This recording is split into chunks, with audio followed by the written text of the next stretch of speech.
Hi friends, आप सभी का आपके अपने यूट्यूब चैनल यूपीएससी इन्फो 24 में स्वागत है। तो दोस्तों, हम उम्मीद करते हैं कि आप सभी लोग स्वस्थ होंगे और खुश होंगे। फ्रेंड्स, ये जो वीडियो है पीजीटी हिस्ट्री का प्रैक्टिस सेट 148 है। तो अगर आप टीजीटी, पीजीटी, अल्टी ग्रेड, जीआईसी और असिस्टेंट प्रोफेसर की तैयारी कर रहे हैं हिस्ट्री सब्जेक्ट से, तो ये वीडियो आपके लिए है। वीडियो के अंत तक बने रहिए। वीडियो पसंद आए तो वीडियो को लाइक करिए और चैनल पे दोस्त नए हैं तो चैनल को जरूर सब्सक्राइब कर लीजिए। तो स्टार्ट करते हैं आज का पहला नंबर क्वेश्चन, जो 36 नंबर से शुरू हो रहा है। और ये क्वेश्चन आपका देख रहे हैं 36 number assistant MP assistant professor 2017 में पूछा गया क्वेश्चन है। 17 मिट गया है तो 2017 में पूछा गया क्वेश्चन है।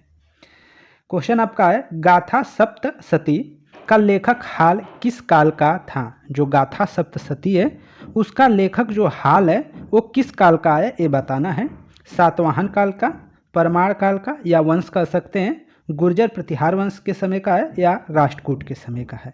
तो आंसर क्या हो जाएगा? सातवाहन। ऑप्शन ए आपका सही हो जाएगा। जो गाथा सप्तशती का लेखक है हाल वो सातवाहन काल का है। ऑप्शन ए आप सही आंसर कर लेंगे। व्याख्या थोड़ा सा देख लेते हैं। सातवाहन शासक हाल ने प्राकृतिक भाषा में गाथा सप्तशती नामक ग्रंथ की रचना की है। जो हाल है वो कवि के साथ साथ क्या है? सातवाहन शासक भी है। तो सातवाहन शासक हाल ने प्राकृतिक भाषा में जो है सप्तशती नामक ग्रंथ की रचना की है। यह प्राकृतिक भाषा में मुक्तक काव्य ग्रंथ है। यह प्राकृतिक भाषा में लिखा गया क्या है? ग्रंथ है। तो इसको नोट कर लीजिएगा। 37 नंबर क्वेश्चन है, वही क्वेश्चन है, बस क्वेश्चन का जो पूछने का तरीका है वो अलग है। और ये क्वेश्चन आपका यूपी पीजीटी 2016 में पूछा गया क्वेश्चन है। निम्नलिखित में से किसने गाथा सप्तशती ग्रंथ की रचना की थी? किसने गाथा सप्तशती ग्रंथ की रचना की थी ये बताना है। तो इसका आंसर क्या हो जाएगा? बी हो जाएगा। सातवाहन शासक हाल ने की थी। किसने की थी? तो सातवाहन शासक हाल आपका आंसर हो जाएगा। हमने ऊपर देखा था कि गाथा सप्तशती जो है ग्रंथ उसकी रचना जो है हाल ने किया है, और हाल जो है सातवाहन वंश का शासक है। और ये जो ग्रंथ है गाथा सप्तशती ये प्राकृतिक भाषा में लिखी गई ग्रंथ है। तो इसको याद करिएगा, याद रखिएगा। आगे चलते हैं। 38 नंबर क्वेश्चन है। इस क्वेश्चन का भी आप जवाब दे सकते हैं। अगर हमारा पुराना वीडियो सब देख रहे होंगे तो आप सब आंसर कर पाएंगे। 38 नंबर क्वेश्चन है, गिरनार शिलालेख संबंधित है। जो गिरनार शिलालेख है वो संबंधित है किससे? रुद्रसेन द्वितीय से, रुद्रदामन से, रुद्रसेन प्रथम से, या खारवेल से। तो आंसर क्या हो जाएगा? बी सही हो जाएगा आपका। जो रुद्रसेन है उससे संबंधित है। जो रुद्रसेन है उससे क्या है आपका? संबंधित, सॉरी, रुद्रदामन से संबंधित है। क्या है? गिरनार जो अभिलेख है वो किससे संबंधित है? रुद्रदामन से संबंधित है, ये याद रखिएगा। व्याख्या देख लेते हैं थोड़ा सा। कुछ दोस्तों ऊपर फ्लैट में काम चल रहा है तो हो सकता है आवाज़ थोड़ी वहाँ की आ रही हो, तो उसके लिए सॉरी। और इसी चक्कर में कल वीडियो नहीं बना पाए। दिन भर काम चलते रहा तो वीडियो नहीं बना पाए, लेकिन आज सोच रहे हैं कि बना दे, काम चलता रहेगा, उससे कोई फर्क नहीं पड़ेगा। तो स्टार्ट करते हैं, व्याख्या देख लेते हैं। शक संवत जो है 72, जिसे 150 ईस्वी कह सकते हैं। तो शक संवत 72 में जूनागढ़ गिरनार से रुद्रदामन का एक अभिलेख प्राप्त हुआ। यह प्रशस्ति के रूप में है। इससे उसकी विजयों, कृतित्वों और व्यक्तित्व का क्या है? विवरण प्राप्त होता है। अन्य तथ्य जो देखते हैं तो पारणी अयोध्येयो जो पूर्वी पंजाब में स्थित है, पारणी ने अयोध्यो को आयुध जीवी संघ अर्थात शस्त्रों के सहारे जीवित रहने वाला कहा है। वशिष्ठी पुत्र पुलमावी रहता है। तो वशिष्ठी पुत्र पुलमावी को दक्षिणेश्वर कहा गया है। पुराणों में इसका नाम पुलोमा मिलता है। जो वशिष्ठी पुत्र पुलमावी है उसका अन्य नाम देखते हैं तो उसका नाम दक्षिणापथेश्वर कहा गया है। दक्षिणापथेश्वर कहा गया है, दक्षिणापथेश्वर कहा गया है। और पुराणों में ही इसका नाम क्या है? पुलोमा मिलता है। भारत में जो शक राजा होते थे अपने आप को क्षत्रप कहते थे। जो भारत में शक राजा होते थे वो अपने आप को क्या बोलते थे? क्षत्रप बोलते थे। तो इसको याद रखिएगा। आगे चलते हैं। 39 नंबर क्वेश्चन है, पीजीटी 2009 में पूछा गया क्वेश्चन है। निम्नलिखित में से किसने वेसनगर में गरुड़ स्तंभ बनाया था? निम्नलिखित में से किसने वेसनगर में गरुड़ स्तंभ बनाया था? हेलियोडोरस ने, मिनांडर ने, मिहिर कुल ने या कनिष्क ने? तो 39 का आंसर ए सही हो जाएगा, हेलियोडोरस ने। तो निम्नलिखित में से किसने वेसनगर में गरुड़ स्तंभ बनवाया था? तो वो था हेलियोडोरस। ऑप्शन ए आपका सही हो जाएगा। व्याख्या देख लेते हैं थोड़ा सा। एंटियालकिट्स ने शुंग शासक भागभद्र के विदिशा जो वेसनगर है में स्थित दरबार में एक राजदूत हेलियोडोरस को भेजा। एंटियालकिट्स ने शुंग शासक भागभद्र के विदिशा, जिसको क्या बोलते हैं वेसनगर स्थित दरबार में एक राजदूत हेलियोडोरस को भेजा, जिसने विदिशा में एक गरुड़ स्तंभ स्थापित किया तथा उस पर वायुदेव का नाम अंकित करवाया। उस पर वासुदेव का नाम क्या है अंकित करवाया। इससे पता चलता है कि हेलियोडोरस ने स्वयं भागवत धर्म अपना लिया था। अन्य तथ्य देखते हैं तो यूक्रेटाइडस जो हैं वंश का सबसे प्रतापी शासक एंटियालकिड्स था।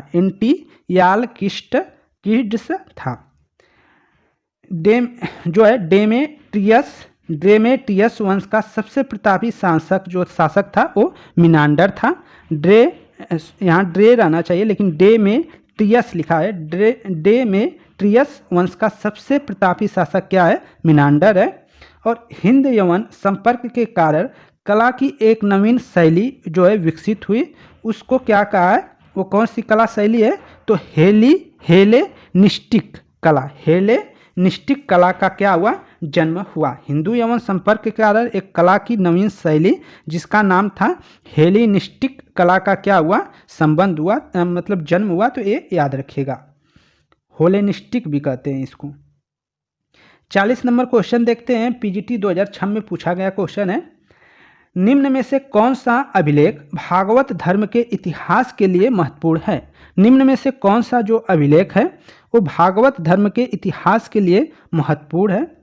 मथुरा स्तंभ अभिलेख, वेसनगर स्तंभ अभिलेख, रुक्मिणीदेवी स्तंभ अभिलेख, तालकुंड अभिलेख। तो आंसर देना है, 40 का आंसर दीजिए। तो आंसर जाएगा बी के साथ आपका वेसनगर स्तंभ अभिलेख। तो कौन सा अभिलेख भागवत धर्म के इतिहास के लिए महत्वपूर्ण है? तो वो आपका वेसनगर स्तंभ अभिलेख जो है वो भागवत धर्म के इतिहास के लिए महत्वपूर्ण है। बी आंसर सही था। आगे देखते हैं, 41 नंबर क्वेश्चन है आपका। भागवत धर्म से संबंधित प्राचीनतम अभिलेख साक्ष्य मिलता है। भागवत धर्म से संबंधित जो प्राचीनतम अभिलेख साक्ष्य मिलता है वो कौन हो जाएगा दोस्तों? तो इसका जो आंसर जाएगा वो बी के साथ जाएगा, वेसनगर स्तंभ लेख। जो हेलियोडोरस का वेसनगर स्तंभ लेख है उसमें क्या है भागवत धर्म से संबंधित क्या है साक्ष्य मिलते हैं। तो ऑप्शन आपका बी सही हो जाएगा, बी आप आंसर कर लेंगे। अगला क्वेश्चन देखते हैं, 42 नंबर क्वेश्चन है, इसका भी जवाब आप दे सकते हैं। निम्नलिखित राजदूतों में से किसने भागवत उपाधि धारण की थी? तो किसने धारण की थी? तो हेलियोडोरस। क्या हो जाएगा? बी आपका सही हो जाएगा, हेलियोडोरस आप आंसर कर लेंगे। हेलियोडोरस ने भागवत उपाधि धारण की थी। व्याख्या देखते हैं, भागवत धर्म से संबंध प्रथम उपलब्ध प्रशस्त्र स्मारक विदिशा, जिसको क्या कहते हैं वेसनगर का गरुड़ स्तंभ है। इससे पता चलता है कि तक्षशिला के यवन राजदूत हेलियोडोरस ने भागवत धर्म ग्रहण किया तथा इस स्तंभ की स्थापना करवाकर उसकी पूजा की थी। इस पर उत्कीर्ण लेख में हेलियोडोरस को भागवत और तथा वासुदेव को देवदेवस अर्थात देवताओं का देवता कहा गया है।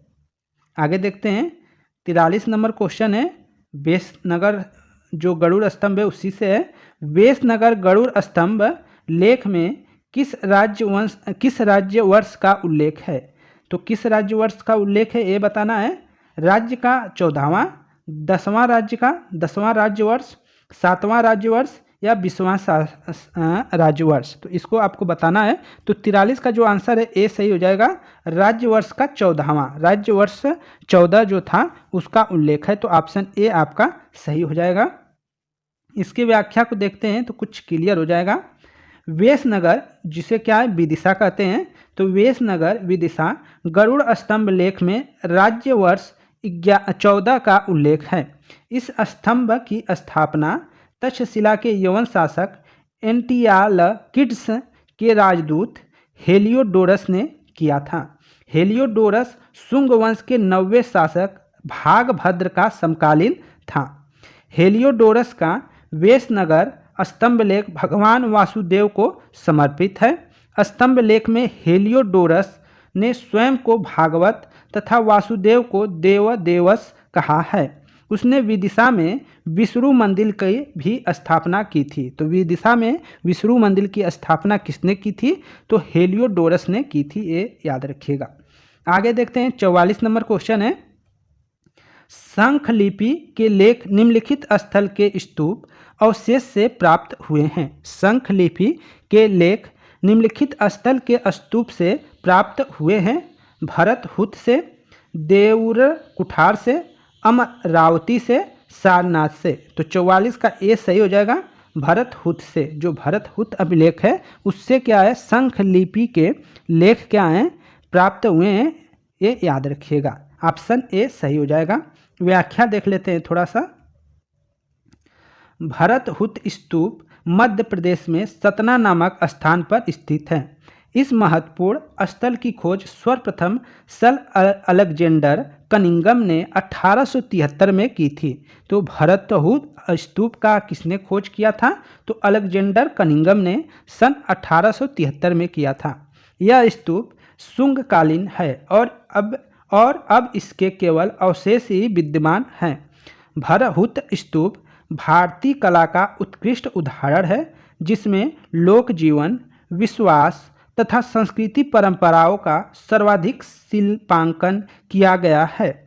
भरतहुत के तोरण द्वारों, वेदिका स्तंभों तथा सूचियों पर विविध मनोरंजक चित्र मिलते हैं। भरतहुत स्तूप अवशेषों से शंख लिपि के लेख भी प्राप्त हुए हैं। आगे चलते हैं। 45 नंबर खारवेल से संबंधित क्वेश्चन है। खारवेल के हाथी गुम्फा अभिलेख में सिंचाई विषयक कार्यों का उल्लेख मिलता है। नंदों का, मौर्यों का, शुंगों का, कर्णों का। तो आंसर क्या होगा 45 का? ए सही हो जाएगा, नंदों का। खारवेल के हाथी गुम्फा अभिलेख में सिंचाई विषयक कार्यों का उल्लेख मिलता है, तो नंदों का उल्लेख मिलता है। ऑप्शन ए आपका सही हो जाएगा। व्याख्या देख लेते हैं। व्याख्या, खारवेल के हाथी गुफा अभिलेख से नंद राजा महापद्म नंद की कलिंग विजय सूचित होती है। इसके अनुसार नंद राजा जिनसेन की एक प्रतिमा उठा ले गया तथा उसने कलिंग में एक नगर का निर्माण करवाया। आगे चलते हैं। आपका 46 नंबर क्वेश्चन है। अच्छा क्वेश्चन है और यूपी जीआईसी प्रवक्ता परीक्षा 2009 में पूछा गया क्वेश्चन है। प्राचीनतम जल नहर का प्रमाण मिलता है। प्राचीनतम जल नहर का प्रमाण कहाँ से मिलता है, ये आपको बताना है। 46 नंबर क्वेश्चन है, तो ऑप्शन ए आपका सही हो जाएगा, हाथी गुफा अभिलेख से। तो प्राचीनतम जो जल नहर का प्रमाण मिलता है वो ऑप्शन ए आपका सही है, हाथी अभिलेख से या हाथी गुफा अभिलेख से। इसको याद रखिएगा। अगला क्वेश्चन है 47 नंबर। किस शासक के शासनकाल में सेंट थॉमस नामक ईसाई भारत में ईसाई धर्म के प्रचार के लिए आया था? क्वेश्चन देखिए एक बार दोबारा। किस शासक के शासनकाल में सेंट थॉमस नामक ईसाई भारत में ईसाई धर्म के प्रचार के लिए आया था? तो गोंडो फर्निज के समय, डेमेट्रियस के समय, बिम कडफिसस के समय या कनिष्क के समय। तो 47 का आंसर ए सही हो जाएगा दोस्तों, गोंडो फर्निज के समय। तो किस शासक के शासनकाल में सेंट थॉमस नामक ईसाई भारत में ईसाई धर्म प्रचार के लिए आया था? तो गोंडो फर्निज जो था उसके समय में आया था। तो ये याद रखिएगा। व्याख्या देख लेते हैं थोड़ा सा।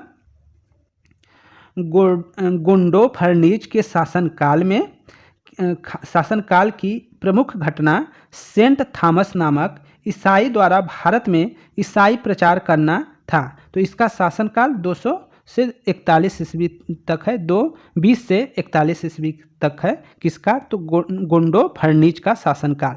तो गुंडो फर्नीज का जो शासनकाल है, गुंडो फर्नीज का जो शासनकाल है, उसके शासनकाल की जो प्रमुख घटना है वो यही है कि सेंट थॉमस नामक जो ईसाई था, ईसाइयत को फैलाने वाला जो व्यक्ति था, वो आया था ईसाई धर्म के प्रचार के लिए। वह तमिलनाडु में मार डाला गया। जो सेंट थॉमस था वो क्या है? तमिलनाडु में मार डाला गया। इस प्रकार ईसाई धर्म भारत में पहली सदी ईस्वी में आया था। अन्य तथ्य देखते हैं तो गुंडो फर्नीज के शासन काल का एक अभिलेख तख्ते बही, क्या नाम है अभिलेख का? तख्ते बही से प्राप्त हुआ है। तख्ते बही क्या है? पेशावर जिले में स्थित है, वहीं से प्राप्त हुआ है। तो गुंडो फर्नीज के शासनकाल का एक अभिलेख तख्ते बही क्या है? पेशावर से प्राप्त हुआ है, याद रखिएगा। पार्थियन राजाओं के सिक्के पर धार्मिक मतलब धार्मिक उपाधि उत्कीर्ण मिलती है। पार्थियन राजाओं के सिक्कों पर धार्मिक उपाधि उत्कीर्ण मिलती है। धार्मिक का मतलब होता है धार्मिक। भारत में पार्थियन साम्राज्य का वास्तविक संस्थापक मिथ्रेडेटस प्रथम था। जो भारत में पार्थियन साम्राज्य का वास्तविक संस्थापक कौन था? तो मिथ्रेडेटस प्रथम था, ये याद रखिएगा। और इसका शासनकाल जो है 171 से 130 ईसा पूर्व है। आगे चलते हैं। 48 नंबर क्वेश्चन है, टीजीटी 2004 में पूछा गया क्वेश्चन है। निम्नलिखित में से उत्तरी भारत में कौन अंतिम ग्रीक शासक था? निम्नलिखिट में उत्तरी भारत में कौन अंतिम ग्रीक शासक था, ये आपको बताना है। Asses, गुंडो furnace, हिप्पोट्रेटस, Kanishka. तो 48 का आंसर सी हो जाएगा, हिप्पोट्रेटस। जो हिप्पोट्रेटस है वो आपका भारत में जो है अंतिम ग्रीक शासक था। तो हिप्पोट्रेटस जो है भारत में अंतिम ग्रीक शासक था, हिप्पोट्रेटस। तो इसको याद रखिएगा। व्याख्या देख लेते हैं। उत्तरी भारत में हिप्पोट्रेटस अंतिम ग्रीक शासक था। यह भारत में यूथिडेमस वंश का अंतिम शासक था। जो हिप्पोट्रेटस था वो भारत में क्या है? यूथिमेसस वंश का क्या है? अंतिम शासक था। इसका शासनकाल जो है शासन उत्तरी पश्चिमी पंजाब और पुष्पकलावती पर था। अन्य महत्वपूर्ण तथ्य देखते हैं। बारामिहिर के होरा विषयक ज्ञान जिसका संबंध कुंडलियों से है के ऊपर यूनानी खगोल शास्त्र का प्रभाव स्पष्ट दिखाई देता है। क्षेमेंद्रकृत जो क्षेमेंद्र हैं उनकी रचना है क्या है? अवदान कल्पलता से पता चलता है कि मेनांडर ने अपने स्तूपों का निर्माण करवाया था। मेनांडर ने अपने स्तूपों का जो है निर्माण करवाया था। वो कहाँ से पता चलता है? तो क्षेमेंद्रकृत जो है अवदान कल्पलता से प्राप्त चलता है। अन्य तथ्य देखते हैं। तो मिलिंद पन्नों के अनुसार मेनांडर का जन्म अलसद को क्या बोलते हैं? काबुल के समीप जो सिकंदरिया जिला है वही है। तो काबुल के समीप सिकंदरिया द्वीप के काल सीमांग में हुआ था। तो क्वेश्चन आपका था कि मिलिंद पन्नों के अनुसार मेनांडर का जन्म अलसद द्वीप के काल सी ग्राम में हुआ था। काल सी ग्राम में किसका जन्म हुआ था? मेनांडर का जन्म हुआ था। 49 नंबर क्वेश्चन है, मेनांडर का लेखक कौन है? मिलिंद पन्नों का लेखक कौन है? मिलिंद पन्नों का लेखक कौन है ये आपको बताना है। तो इसका आंसर क्या हो जाएगा? ए है नागसेन, बी है नागार्जुन, सी है अश्वघोष, डी है जैमिनी। और ये क्वेश्चन एमपी असिस्टेंट प्रोफेसर 2017 में पूछा गया क्वेश्चन है। तो 49 का ए हो जाएगा नागसेन। जो मिलिंद पन्नों का लेखक कौन था? तो नागसेन था। ऑप्शन ए आपका सही हो जाएगा। व्याख्या थोड़ा सा देख लेते हैं। मिलिंद पन्नों का लेखक नागसेन था। यह एक पाली ग्रंथ है। इसमें भारतीय यूनानी शासक मेनांडर द्वारा बौद्ध धर्म के संबंध में उनसे पूछे गए प्रश्नों का क्या है? वर्णन मिलता है। नागसेन सर्वास्तित्ववादी बौद्ध भिक्षु थे। नागसेन जो है सर्वास्तित्ववादी बौद्ध भिक्षु थे तथा वे कश्मीर के मूल निवासी थे। कौन कश्मीर के मूल निवासी थे? तो नागसेन मूल निवासी थे। आगे देखते हैं, आखिरी क्वेश्चन है सोने के सिक्के पर सोने के सिक्के क्वेश्चन है आपका कि सोने के सिक्के भारत में सर्वप्रथम किसने प्रारंभ किए थे? तो किसने प्रारंभ किए थे? मौर्य वंश, रोमन, इंडो ग्रीक या गुप्त काल। तो आप आंसर इसमें कौन सा अच्छा देंगे? तो इसका आंसर सी के साथ जाएगा, इंडो ग्रीक। सोने के सिक्का भारत में सर्वप्रथम किसने प्रारंभ किए थे? तो इंडो ग्रीक आपका आंसर हो जाएगा। व्याख्या देख लेते हैं। व्याख्या, उत्तर पश्चिम भारत में स्वर्ण सिक्कों का प्रचलन इंडो ग्रीक अर्थात हिंदी यवन राजाओं ने करवाया था, जबकि इन्हें नियमित एवं पूर्ण रूप से प्रचलित करवाने का श्रेय कुषाण शासकों को जाता है।